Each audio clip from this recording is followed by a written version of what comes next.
Hi friends, welcome back to my channel. ಇವತ್ತು ನಾನು ನಿಮಗೆ ಮನೆಯಲ್ಲೇ ಈಸಿಯಾಗಿ ತಂದೂರಿನ ಹೇಗೆ ಪ್ರಿಪೇರ್ ಮಾಡ್ಕೊಳ್ಬೋದು ಅಂತ ತೋರಿಸ್ಕೊಡ್ತಾ ಇದ್ದೀನಿ. ಇದಕ್ಕೇನೆಲ್ಲ ಸಾಮಗ್ರಿಗಳು ಬೇಕು ಅಂತ ನೋಡೋಣ ಬನ್ನಿ.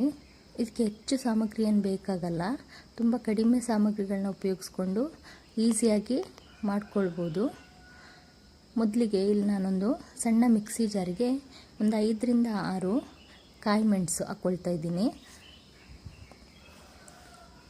ಮತ್ತು ಒಂದು ದೊಡ್ಡ ಬೆಳ್ಳುಳ್ಳಿನ ಬಿಡಿಸಿ ಹಾಕ್ಕೊಳ್ತಾ ಇದ್ದೀನಿ. ಇದರ ಸಿಪ್ಪೆಯನ್ನು ತೆಗಿಲಿಲ್ಲ, ಹಾಗೆ ಹಾಕ್ಕೊಳ್ತಾ ಇದ್ದೀನಿ. ಮತ್ತೊಂದು ದೊಡ್ಡ ಪೀಸು ಶುಂಠಿ, ಇದನ್ನ ಸಿಪ್ಪೆ ಎಲ್ಲ ತೆಗೆದು ಸಣ್ಣ ಸಣ್ಣ ಪೀಸ್ ಮಾಡಿ ಹಾಕ್ಕೊಳ್ತಾ ಇದ್ದೀನಿ. ಮತ್ತು ಇಲ್ಲಿ ನಾನು ಕೊತ್ತಂಬರಿ ಸೊಪ್ಪು ಮತ್ತು ಪುದೀನ ಸೊಪ್ಪು ಎರಡನ್ನೂ ಒಟ್ಟಿಗೆ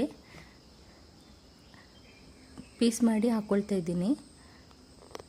ಮತ್ತು ಒಂದು 3ರಿಂದ 4 ಸ್ಪೂನಷ್ಟು ಲೆಮನ್ ಜ್ಯೂಸು, ಇದನ್ನ ಸಹ ಇದಕ್ಕೆ ಹಾಕ್ಕೊಳ್ತಾ ಇದ್ದೀನಿ.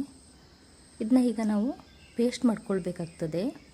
ನೋಡಿ, ಹೀಗೆ ಪೇಸ್ಟ್ ಮಾಡಿಕೊಂಡು ಇಟ್ಕೊಳ್ಬೇಕಾಗ್ತದೆ.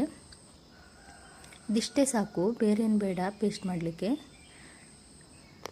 ಈಗೊಂದು ಪಾತ್ರೆ ತಗೊಂಡು ಅದಕ್ಕೆ ಇದು ತಂದೂರಿ ಪೌಡರು ನಿಮಗೆಲ್ಲ ಸ್ಟೋರ್ಗಳಲ್ಲೂ ಸಿಗ್ತದೆ. 1 ಸ್ಪೂನಷ್ಟು ಚಿಲ್ಲಿ ಪೌಡರು, ತಂದೂರಿ ಪೌಡರ್ ಒಂದು 3 ಸ್ಪೂನಷ್ಟು ಹಾಕ್ಕೊಂಡಿದ್ದೀನಿ. ಒಂದು 1/4 ಸ್ಪೂನಷ್ಟು ಅರಿಶಿನ ಹುಡಿ, ಮತ್ತು ಪೇಸ್ಟ್ ಮಾಡಿ ಇಟ್ಕೊಂಡಿದ್ದೀವಲ್ಲ ಆ ಮಸಾಲೆನ ಸೇರಿಸ್ಕೊಳ್ತಾ ಇದ್ದೀನಿ. ಮತ್ತು ಒಂದು ಅರ್ಧ ಸ್ಪೂನು ಪೆಪ್ಪರ್ ಹಾಕ್ಕೊಳ್ತಾ ಇದ್ದೀನಿ. ರುಚಿಗೆ ತಕ್ಕಷ್ಟು ಉಪ್ಪು, ಸ್ವಲ್ಪ ಮೊಸರು, ಇದಿಷ್ಟನ್ನು ಸೇರಿಸ್ಕೊಂಡು ಚೆನ್ನಾಗಿ ಮಿಕ್ಸ್ ಮಾಡಿಕೊಳ್ಬೇಕು.